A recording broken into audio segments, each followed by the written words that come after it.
Alors ensuite, le mandat recrutement. Bon, ben, on a compris ce que ça voulait dire, donc je vais remettre la forteresse comme si je l'avais construite là. Alors, le mandat recrutement.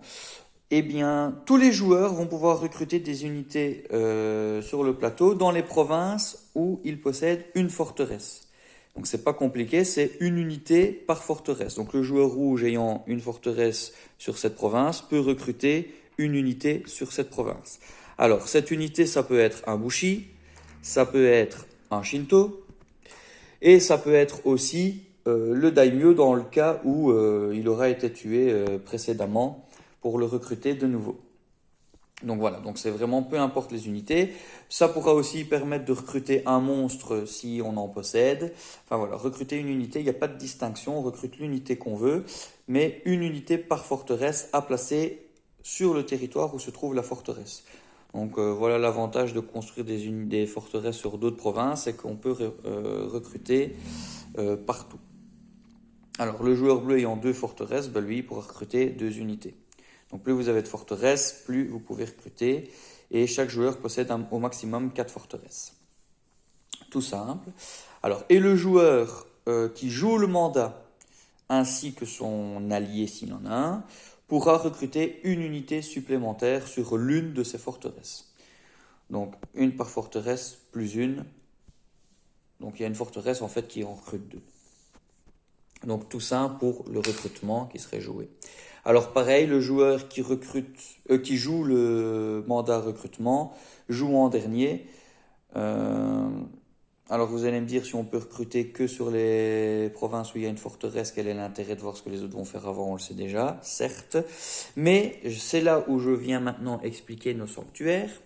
C'est qu'au moment du recrutement, nous pouvons choisir, plutôt que de recruter, donc si j'ai une forteresse dans la province de Nagato, si je ne veux pas recruter d'unité dans cette province parce que ça ne m'intéresse pas, eh bien je peux choisir de recruter un Shinto et de le placer, plutôt que de le placer sur la province, venir le placer sur un des 4 sanctuaires. Voilà, admettons que je le place ici. Voilà, je peux faire ceci. Mais donc cette forteresse ne peut plus accueillir d'unités puisque j'ai recruté pour la mettre là-bas. Donc mon recrutement il est compté, donc l'unité est sur le sanctuaire. Alors donc le joueur qui fait le recrutement le fait en dernier, comme ça il peut voir quelles sont les divinités qui auront été sollicitées par les autres joueurs et choisir en fonction de ça.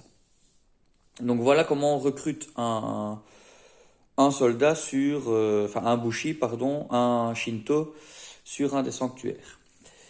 Il faut savoir qu'une fois que le Shinto est placé sur un sanctuaire, il va le rester jusqu'au bout du tour, donc pour toute la saison. À la fin de la saison, on enlève tous les Shinto et on repart à zéro pour la saison suivante. Mais pendant le tour, on ne peut pas le déplacer. C'est-à-dire que même avec un mandat mobilisation, on ne peut pas le déplacer sur un autre sanctuaire ou on ne peut pas le ramener sur le plateau. Une fois qu'il est là, il ne bouge plus. Donc voilà pour les sanctuaires. Alors, je vais tout de suite expliquer du coup la résolution des sanctuaires. Donc après 3 mandats politiques, on joue les sanctuaires.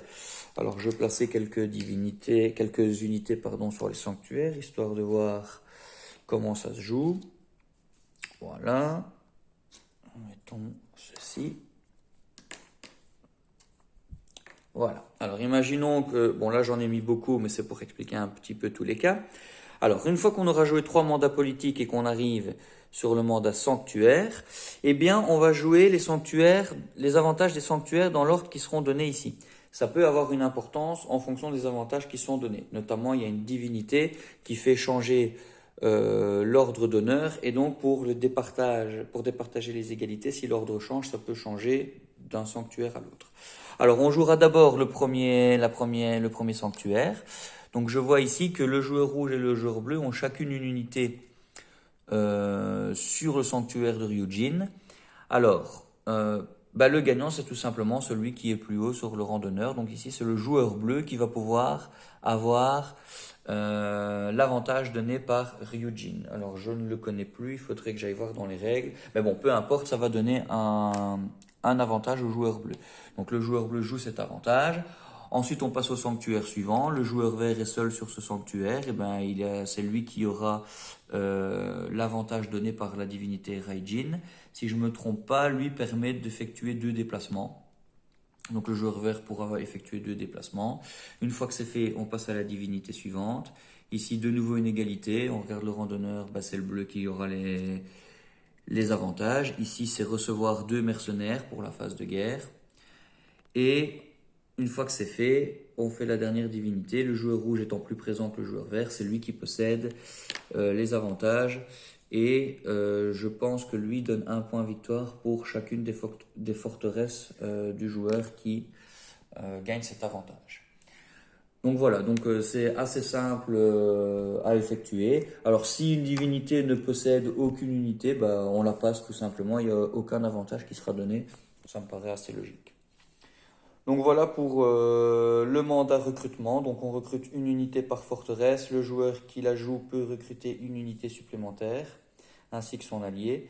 Le recrutement peut permettre d'envoyer des Shinto dans les sanctuaires et de faire ce que je viens d'expliquer tout simplement.